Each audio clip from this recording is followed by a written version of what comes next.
It's my real pleasure to introduce our next speaker, and we can now venture into the world of neuroscience and brain training, or as Rick Hanson says, growing the good that lasts in our brain, hardwiring our brains for happiness. Rick Hanson is a psychology, an author, an expert in the science of positive brain change. He's the author of the new book, Neurodharma, and also of Buddha's Brain. Please welcome live from his home in Marin County, Dr. Rick Hanson. Hi, Rick. Hello, It's Cassie. so good to And see you. thank you. I know, and thank you for letting me do this. And greetings to everyone watching and participating in this quite extraordinary thing you've pulled together Well, here. thank you so And much it's for an honor as coming. well. Yeah, and it's an honor as well to be amidst all these wonderful presenters. Um, so, should I dive in? Yeah, Should I tell take us it more from here? about your work and your new book. And, you've been so helpful to so many people around finding happiness. And tell us all about it. Oh, that's great. Thank you. So I'll stay within my 10 minutes here, and I'm happy to say that I am, in fact, coming from my home in San Rafael, California. What I'd like to talk with you about is the power of a single breath, the power of a single minute, the power of a single synapse gradually hardwired into our own brains. There's a saying in Tibet, if you take care of the minutes, the years will take care of themselves. And I find that really hopeful because the years can seem a little daunting, let alone the decades. But the next minute, the next place where we put our attention, the next way we relate to the experiences that we're having or the situations that we find ourselves in, including very challenging ones today, the ways that we call upon strengths inside ourselves, grit, gratitude, compassion, a feeling of purpose, a sense of connection with the larger whole, the ways in which we grow actually the good, breath by breath, minute by minute, increasingly hardwiring inner strengths like grit, gratitude, compassion, and other things inside ourselves. Those simple steps we take in the next breath, in the next minute, gradually help guide us to a better place and change our lives for the better. And in fact, grow more of the good inside that we can offer to other people. So I'd like to talk with you about some very simple practices you can do amidst all the challenges around us, amidst all the things we cannot influence, at least inside the inner temple of our own being. We can practice, if only in terms of how we relate to what we're experiencing or what's around us. No one can defeat us inside our innermost temple, which I find extremely helpful these days at a time when, understandably, so many of us, including myself, can feel pushed upon or beset or um, powerless in the face of large forces. Still, inside our own minds, we have this amazing power. We have this amazing power in terms of what we put our attention on and how we practice with it. Also, it's true that while inside the innermost temple, no one can defeat us there, no one can do that work for us, which means that we earn the fruits of our practice. I think of this proverb, goes like this: think not lightly of good, saying, it will not come to me. Drop by drop is the water pot filled. Likewise, the wise one, gathering it little by little, fills oneself with good. This is the essence of self-reliance. It's not about positive thinking or looking at the world through rose-colored glasses. We need to recognize problems, injustice, loss, terrible things. Alongside those, we always have opportunities to be aware of what is beneficial, what is useful, what is helpful inside ourselves and inside others. And we have opportunities to internalize these experiences through the power of positive neuroplasticity, which means that we can gradually, slowly, step by step, breath by breath, hardwire our brains for the better. I want to invite you in a moment into a little experiential practice I call the 3 breaths practice. But before I do that, I want to talk a little bit about the 3 pounds of tofu-like tissue inside the coconut, sparkling away, described by the neuroscientist Charles Sherrington, the brain, as an enchanted loom, continually weaving the tapestry of consciousness. which I think is a really cool metaphor. Um, Inside our brain, with 85 billion or so neurons amidst another 100 billion or so support cells, the neurons averaging around several thousand connections with each other, giving us an internal network inside our heads with several hundred trillion synaptic connections, several hundred trillion little microprocessors sparkling away.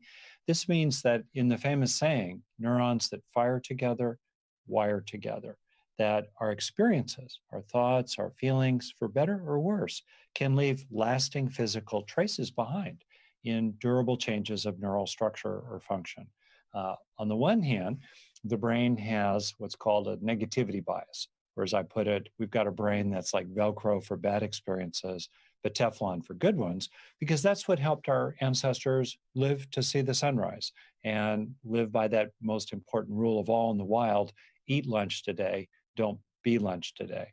So back in the Stone Age, back in Jurassic Park, our ancestors needed to be really good at avoiding the bad and learning from it if they had any encounter with it.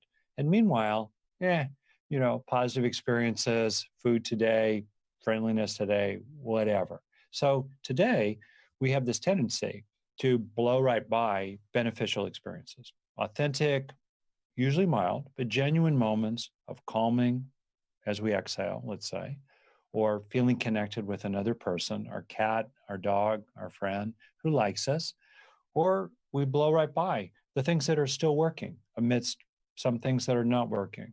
Water coming out of a pipe, lights turn on if you flip a switch, or the simple things, even in the most challenging and challenged parts of the world, that alongside what's not working, there still are other people who are trying to help. And in the famous advice that Mr. Rogers got from his mother, when he was a child himself, she told him, when you're upset, look for the helpers. And I take heart from those many, many people today, such as Cassie or the other organizers of this marvelous summit, or frontline healthcare workers, or people pushing brooms down hospital hallways at 3 o'clock in the morning. All these people who are making efforts, large and small, we can take heart in their efforts and know that that good is occurring alongside so many other things that are challenging and difficult. So if you want to help your brain change for the better, it's a two-step process. This is how to take charge of the brain change process. First, we must experience whatever we want to grow. So if we want to experience that we're not alone in the midst of all this, if we want to grow that sense in ourselves, first we must experience it. First we must feel it. And then in the second necessary step of any kind of lasting change, we must help that experience sink in. So I'd like to do this 3 breaths practice with you right now, really simple practice. And in the process of it, we're going to help the benefits of it sink in so that they actually literally are beginning to get hardwired into your own being.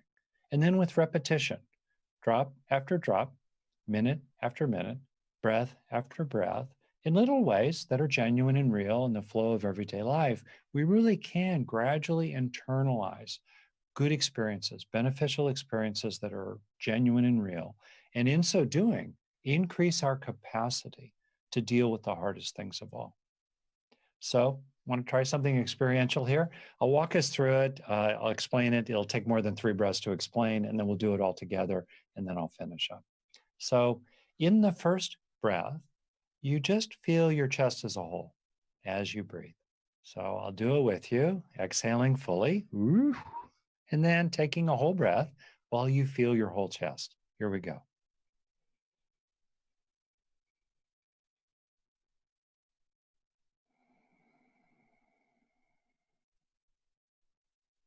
Okay. In the second breath, bring to mind someone you care about, someone you like, appreciate, perhaps even love. A friend, family member, partner, your pet. Breathing while caring and feeling the area around your heart as you take the second breath. Breathing while caring and feeling the heart. I'll do it with you.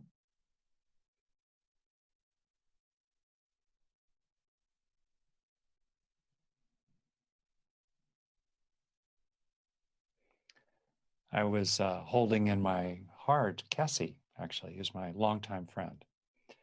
And then in the third breath, breathing while feeling cared about, being aware of someone who likes you, keeping it simple. Here we go.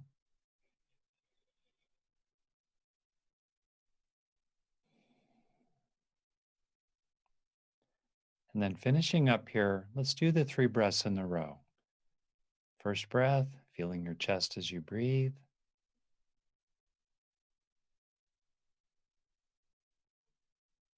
Second, breathing while caring.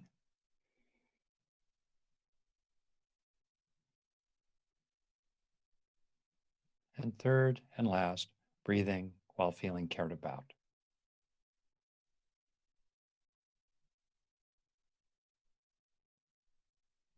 That's great. Well, I appreciate the chance to do this with you. I could feel that we were practicing with each other and we practice for each other. And in the process of practicing with each other, we grow more of the good inside ourselves and then have more and more and more of that to offer to other people. So may you be well, truly well, at this time and at all times in the days to come. Take good care and thank you very much.